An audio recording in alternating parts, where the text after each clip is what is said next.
With me is Cora van Nieuwenhuizen. She's a member of the European Parlement for the VVD. You just asked inside in this conference to all these people here, are there some European laws you'd like to change, or you'd like to see changed? Exactly. So what happened? Well, they were very enthusiastic about that. So a lot of people came to me and asked for my business card and want to make appointments because they all have examples of regulation that is hampering their innovative ideas.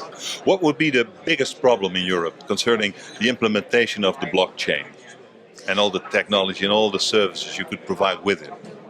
Well, I think in the European Parliament, I've been there now for almost 2 years, we are still trying to solve the problems of the previous crises and are simply not that much aware of what is happening in the financial sector.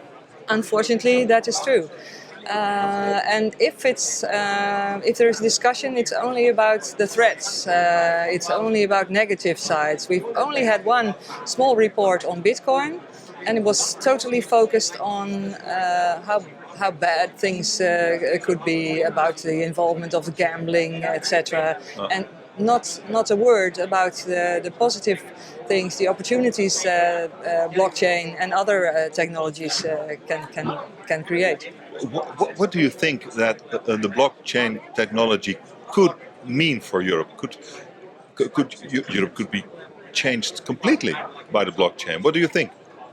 I think that will happen, and if you see what is happening outside of Europe, how much the Chinese and the people from India and the United States are investing in blockchain and blockchain-like technologies, then we should be very concerned that we are not lagging behind, because it makes things cheaper, it makes things faster, so it opens all new possibilities.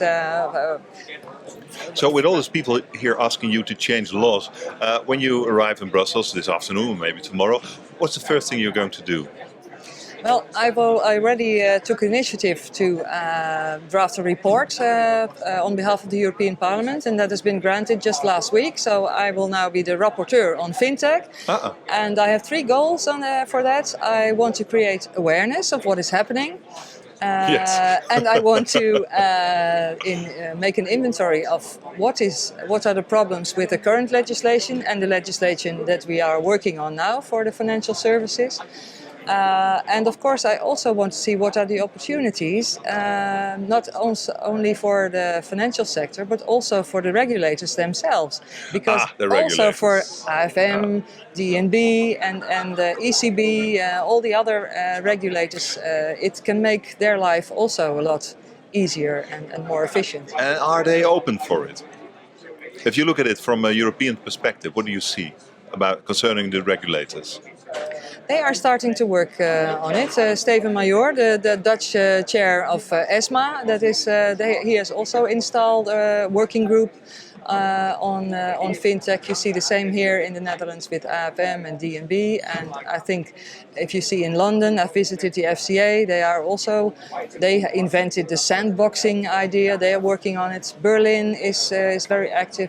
So if we combine that and join forces, I think then we can compete with the rest of the world. But it is a little disappointing that the first thing you need to do as a rapporteur is to create awareness in the European Parliament. Yes, that is true, but nevertheless you have to start somewhere, so that's what I intend to do now in the next half year with my report on fintech.